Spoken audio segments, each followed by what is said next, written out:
Dear students, we are going to start from these lines. Marriage gifts are meaningless without the sweet bread known as the ball, just as a party or a feast loses its charm without bread. Not enough can be said to show how important a baker can be for a village.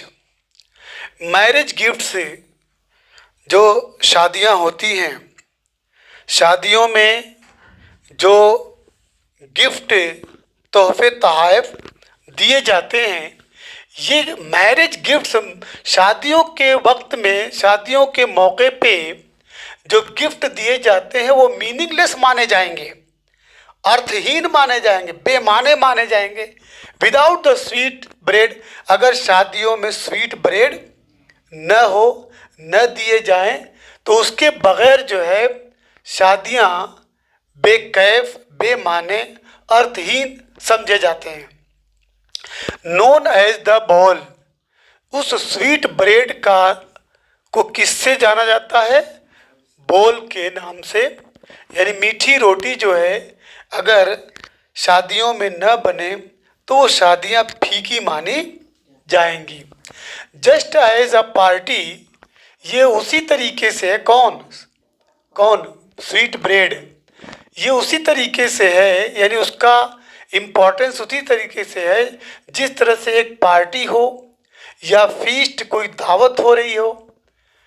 Loses it's charm, ये party और feast अपनी charm को खो देते हैं, अपनी कशिश को खो देते हैं, अपनी बेहतरीन जो है प्रोग्राम को ये खो देते हैं विदाउट ब्रेड, अगर उसमें ब्रेड न हो। यानी अगर पार्टी या फीस्ट में ब्रेड अवेलेबल न हो तो ये पार्टी और फीस्ट जो है फीकी पड़ जाती है। Not enough can be said to show how important a baker can be for a village. देखिए ये वेरी वेरी इंपॉर्टेंट सेंटेंस है। नॉट इनफ, काफ़ी नहीं है। नॉट इनफ का मतलब काफ़ी नहीं है, ये पर्याप्त नहीं है। कैन बी सेड, ये खाली कह देना कि हाउ इम्पॉर्टेंट अ बेकर, कि एक बेकर कितनी अजीम शख्सियत है, उसका मकाम कितना अहम है फॉर अ विलेज, एक गांव की ज़िंदगी के लिए। यहाँ पे the baker plays such an important role, baker जो है एक अहम रोल अदा करता है, ठीक है, इन विलेज लाइफ, गांव की जिंदगी में। That no amount of praise, कि कोई भी तारीफ, कोई भी चाहे कितनी भी हम तारीफ कर डालें, ठीक है, तारीफ के वर्ड हम, ठीक है, अपने मुंह से बोल दें, ये इनफ नहीं होगा, उसकी अहमियत को जताने के लिए काफ़ी नहीं होगा। वही बोला, not enough can be said to show how important a baker can be for a village life, कि गांव की ज़िंदगी में, गांव वालों के लिए ये बेकर जो है ये बहुत ही, क्या नाम है, महान रोल अदा करता है। The lady of the house must prepare sandwiches on the occasion of her daughter से इंगेजमेंट। अब यहाँ पे the lady of the house, घर की जो खातून होती हैं, घर की जो औरतें होती हैं, वो मस्ट प्रिपेयर ज़रूर बनाती हैं, क्या? Sandwiches on the occasion of her daughter, अपनी बेटी के मंगनी के मौके पे, सगाई के मौके पे, ठीक है, तरह तरह के पकवान में सैंडविचेस भी बनाया करती हैं। Cakes and balls are a must for Christmas as well as other festival. इसी तरीके से केक्स भी बनाए जाते हैं, बॉलिन हैस भी बनाए जाते हैं। ये सब, क्या नाम है, क्रिसमस की अलग अलग, ठीक है, मिठाइयाँ हैं। साथ ही साथ और दूसरे त्योहारों में ये सारी चीज़ें बनाई जाती हैं। केक हुए, बॉलिन हैस हुए, ठीक है। उसके बाद 10 the presence of the baker furnace in the village is absolutely essential. यानी ये सारी चीज़ें जब त्यौहार के मौके पे, बेटी की मंगनी के वक्त पे दावत में, किसी पार्टी में ये सारी चीज़ें बनाई जाती हैं। तो इस तरीके से the presence of the bakers furnace, baker का जो फर्नेस है, बेकर की जो भट्टी है, उसकी मौजूदगी, उसकी उपस्थिति इन द विलेज, गांव के अंदर एब्सोल्युटली एसेंशियल, पूरी तरह से ज़रूरी है। मतलब जो कि ये सारी चीज़ें कहाँ बनेंगी, भट्टी में बनेंगी, तो उसका होना ज़रूरी है। अगर इन सब चीज़ों को बनाना है तो बेकर का रहना भी ज़रूरी है। बेकर जहाँ पे बनाएगा वो फर्नेस होता है, उसका भी होना ज़रूरी है। उसके बाद है बच्चों, द बेकर और bread seller of those days had a peculiar dress known as the kabai. It was a single piece long frock reaching down to the knees. In our childhood, we saw bakers wearing a shirt and trousers which were shorter than full length once and longer than half pant. Even today, anyone who wears a half pant which reaches just below the knees invite the comment that he is dressed like a pedder. The baker और bread seller, baker हुए या bread seller हुए, baker या bread seller of those days, उन दिनों के जो baker हुआ करते थे या ब्रेड सेलर हुआ करते थे, हैड अ पिक्यूलियर ड्रेस, इनका एक अजीबो गरीब या स्पेशल या अनोखा एक ड्रेस हुआ करता था, नोन एज द कबाय, जिसको कबाई के नाम से जाना जाता था। इट वॉज अ सिंगल, ये कबाय क्या था, एक सिंगल पीस लॉन्ग फ्रॉक रहता था, लंबा सा फ्रॉक रहता था, सिंगल पीस का लंबा फ्रॉक रहता था, जो कहाँ तक ढका होता था, टू द नीज, घुटने तक वो पहुँचता था। यानी वो फ्रॉक जो है उनके घुटनों तक जाता था। इन आवर चाइल्डहुड, हम अपने बचपन में, वी सा बेकर्स, हम बेकरों को देखते थे कि वियरिंग अ शर्ट, कि वो क्या पहने होते थे, एक शर्ट पहनते थे एंड ट्राउजर्स, और पायजामे पहनते थे, which were shorter than full length, जो फुल लेंथ से शॉर्टर थे, थोड़ा सा छोटे थे, once and longer than half pant, यानी नेकर से बड़े और जो फुल लेंथ से छोटे, यानी कुल मिला जुला के वो ऐसा उनका ट्राउज़र रहता था जो ठेवना से नीचे जाता था और टखना से ऊपर रहता था।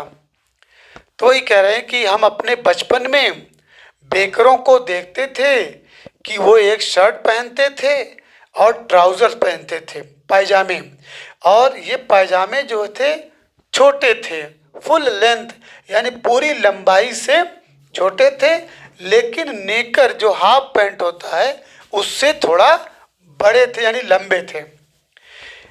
इवन टुडे, यहाँ तक कि आज भी, इवन टुडे का मतलब यहाँ तक कि आज भी, ये क्या हो गया,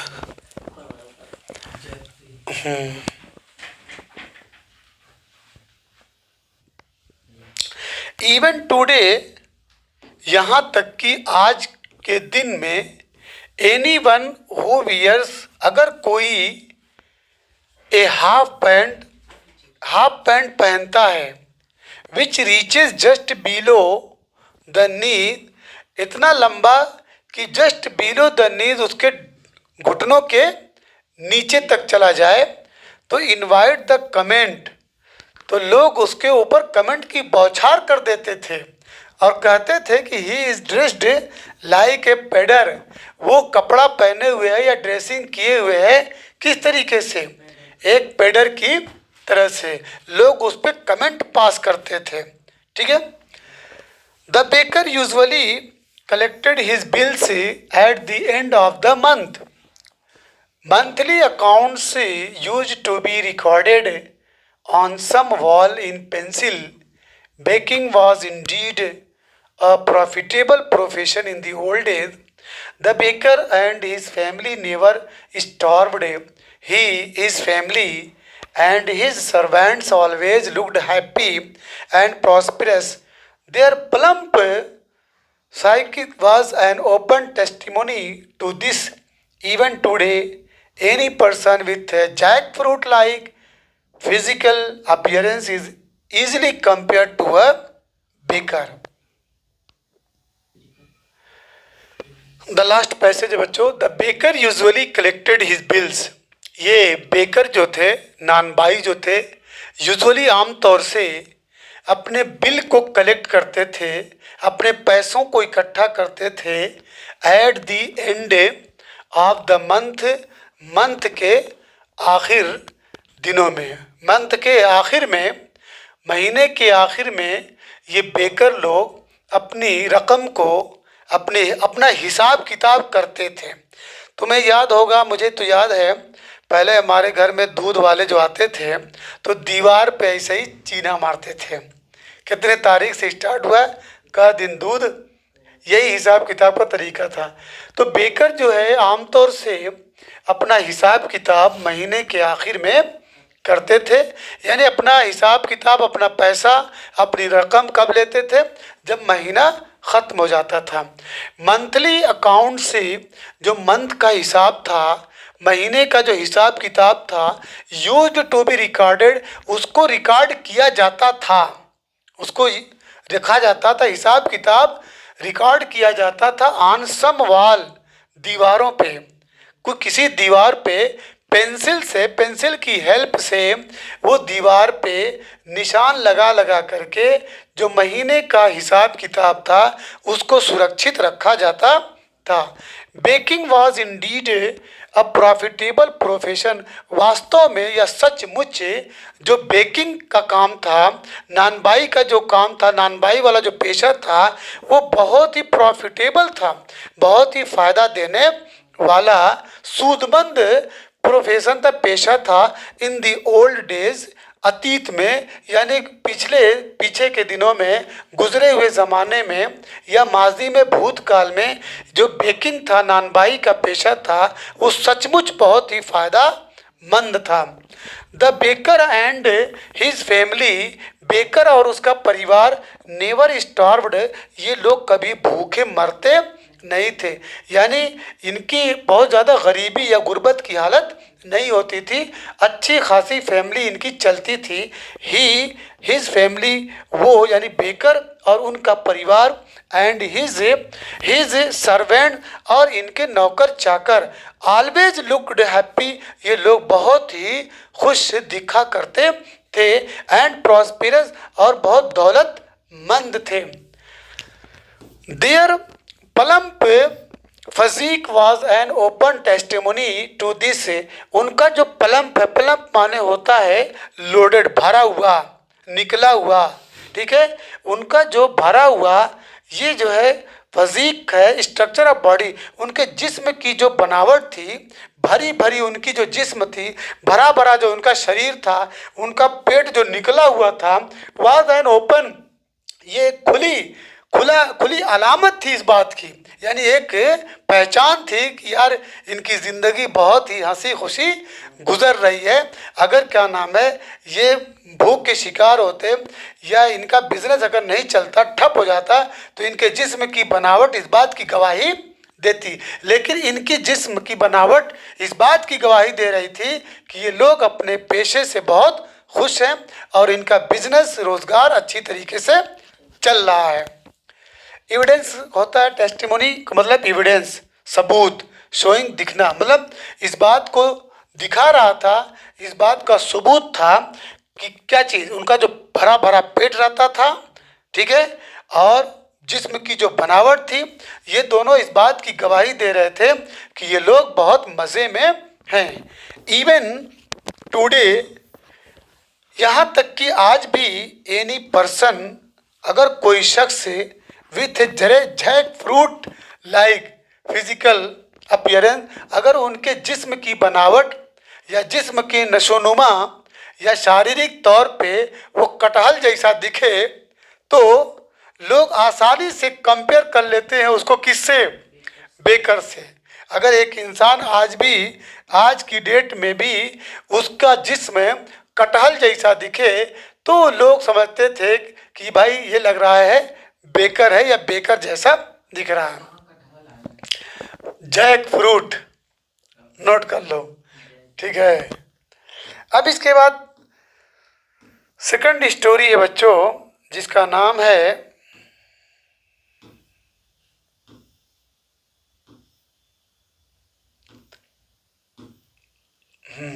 कूर्ज। क्या नाम है? कूर्ज, कूर्ज, कूर्ज।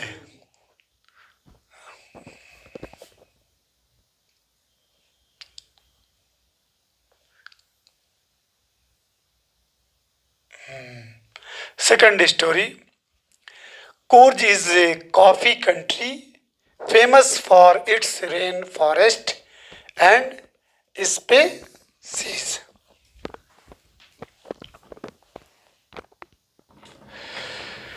सेकंड स्टोरी शुरू होने जा रही बच्चों, जिसका नाम है कूर्ज। कूर्ज इज ए कॉफी कंट्री। कूर्ज एक ऐसा मुल्क है जहाँ पे कॉफ़ी के लिए मशहूर है, कॉफ़ी वाला कंट्री माना जाता है।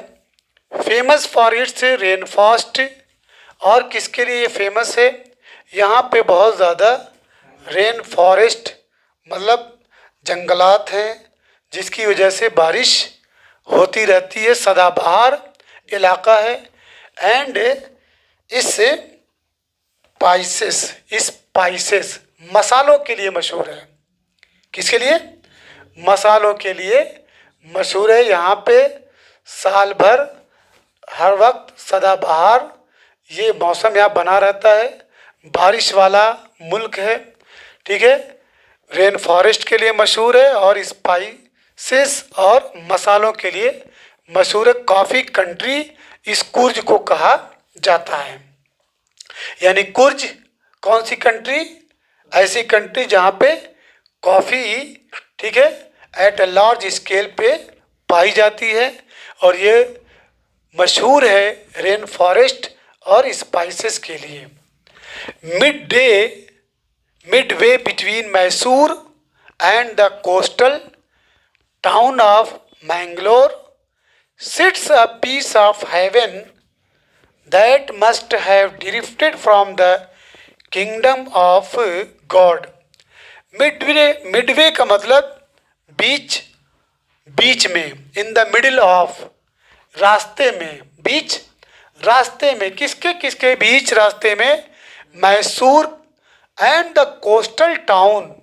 कोस्टल कहते हैं बच्चों ऑन और नियर कोस्ट, मतलब कोई चीज़ या कोई इलाका, कोई एरिया जो है कोस्ट के पास हो, कोस्ट के पास। कोस्टल, कोस्ट का मतलब होता है the area of land that is next or close to the sea, मतलब वो इलाके जो समंदर के बिल्कुल पास हों, बिल्कुल करीब हों। तो मैंगलोर का जो टाउन है वो कोस्टल और मैसूर के बीच रास्ते में sits a piece of heaven, एक ऐसा इलाका है, एक ऐसा एरिया है जिसको हेवन बोला जाता है। हेवन का एरिया, हेवन का टुकड़ा, यानी ऐसा टुकड़ा जो जन्नत से, जो स्वर्ग से आया हो। मतलब वहाँ का मंजर देख करके ऐसा लगता है, कितना दिलकश मंजर, ठीक है। ऐसा इलाका जहाँ पे इंसान खिंचा खिंचा चला जाए, तो इसीलिए उसको पीस ऑफ हेवन यानी स्वर्ग का एक टुकड़ा स्थित है। That must have drifted from the kingdom of God, ऐसा लगता है वो गॉड की किंगडम से उसको ड्रिफ्ट कर लिया गया है, उसको हवा के द्वारा धीरे धीरे ला करके इन दोनों के बीच में रख दिया गया है।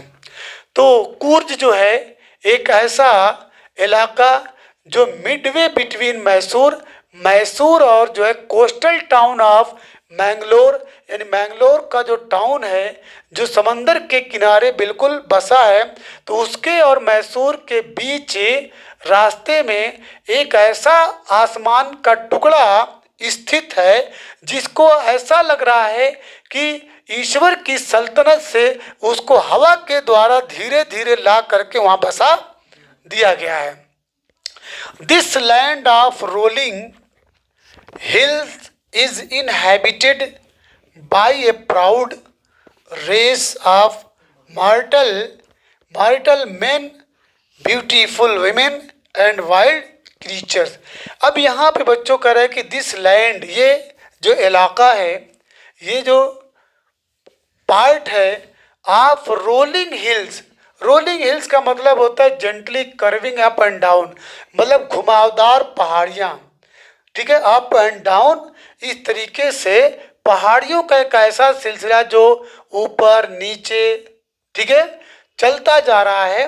तो ये हिल, इस हिल में कौन लोग बसे हुए हैं, कौन लोग रह रहे हैं? By a proud race. Proud race of martial man का मतलब होता है having to do with war, जिनका ताल्लुक जंग से है, लड़ने से है, ठीक है, बस बार फाइटिंग से हो। तो यहाँ पे अ कम्युनिटी, ये कुल मिला जुला के ये जो पार्ट है martial man proud race of martial men का मतलब होता है अ कम्युनिटी और ग्रुप ऑफ पीपुल, लोगों का ऐसा ग्रुप जो जाना जाता हो फॉर देयर ब्रेवरी, जो अपनी बहादुरी के लिए मशहूर है, अपनी बहादुरी के लिए, हिम्मत के लिए और फाइटिंग, लड़ने भिड़ने के लिए मशहूर हो। तो यहाँ पे ये लोग रहते हैं। इस इलाके में जो कुर्ज का इलाका है, इसमें कौन लोग रहते हैं? ऐसे लोग रहते हैं जिनका काम ही क्या है, लड़ना भिड़ना, फाइटिंग एक दूसरे से। और कौन? ब्यूटीफुल वीमेन, खूबसूरत औरतें यहाँ पे रहती हैं, एंड वाइल्ड क्रीचर, और जंगली जानवर रहते हैं। क्लियर हो गया? ठीक है, तो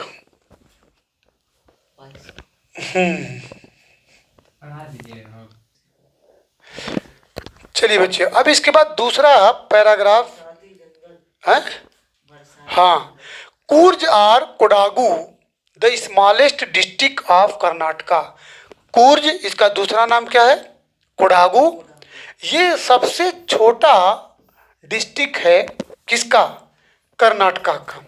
कर्नाटका जो एक स्टेट है उसके अंदर कूर्ज और कोडागु एक छोटा सा, सबसे छोटा ज़िला है। इज होम, ये एक ऐसा प्लेस है, होम मीन प्लेस, ये एक ऐसी जगह है टू इवर ग्रीन, जहाँ पे सदाबहार, रेन फॉरेस्ट, वर्षा वन, यानी यहाँ पे हर साल भर क्या नाम है, हरियाली दिखाई देती है, क्योंकि हर वक्त बारिश यहाँ पे होती रहती है। तो इसीलिए इस इलाके को इवर ग्रीन रेन फॉरेस्ट कहा जाता है। सदाबहार वर्षा वनों वाला इलाका है। स्पाइसेस, यह मशहूर है किसके लिए? मसालों के लिए, एंड कॉफ़ी प्लांटेशन, और काफ़ी के बागबानी के लिए, काफ़ी की यहाँ खेती की जाती है, ठीक है, काफ़ी का प्लांट यहाँ लगाया जाता है, इसके लिए ये मशहूर है। इवर ग्रीन रेन फॉरेस्ट, जो यहाँ पे हरियाली है, रेन फॉरेस्ट है, ठीक है, वर्षा वन है, ये कवर ढक देते हैं 30% ऑफ दिस डिस्ट्रिक्ट। इस जिला का 30% इवर ग्रीन रेन फॉरेस्ट से पूरा ढका होता है। क्लियर? यानी 30% इस जिला का जो पार्ट है वो बिल्कुल सदाबहार, हरियाली, हरी भरी चीज़ों से या वर्षा वनों से ये भरा है। ड्यूरिंग द मानसून, जब मानसून आता है, मानसून के मौसम में, मानसून की घड़ी में, मानसून के वक्त में, it pours enough to keep many visitors away, इतनी यहाँ पे बारिश होती है, इतनी बारिश होती है कि to keep many visitors away, कि बहुत सारे सयाह को रोक देता है, यानी दूर रख देता है, कि भाई उनका रास्ता यहाँ पे आना बंद हो जाता है। जो जो लोग मानसून के यानी ड्यूरिंग द मानसून, जब मानसून आता है, बारिश का मौसम जब आता है, बरसात के दिनों में, ठीक है, इतनी बारिश होती है, इतनी बारिश होती है कि विजिटर्स जो है वहाँ जा नहीं पाते हैं, वो विजिटरों को दूर कर देता है। The season of Joy, the season of Joy, Joy का जो सीजन है मतलब सैर व तफरीह का, सैर सपाटा का, पिकनिक का जो सीजन है, कमेंस माने होता है स्टार्ट, स्टार्ट होता है कहाँ से, फ्रॉम सितंबर, सितंबर के महीने से, एंड कंटिन्यूज, और ये चलता रहता है। किसका सीजन भाई? घूमने फिरने का, पिकनिक मनाने का, ठीक है। तो ये घूमने फिरने का सिलसिला शुरू होता है कब से? सितंबर से, और कब तक चलता है? मार्च तक। The weather is perfect with some shower thrown in for good measure. अब यहाँ से हम लोग कल पढ़ेंगे कि द वेदर इज परफेक्ट, यहाँ का वेदर बहुत ही, ठीक है, परफेक्ट होता है, with some shower thrown in for good, और बड़े पैमाने पे यहाँ पे बारिश हुआ करती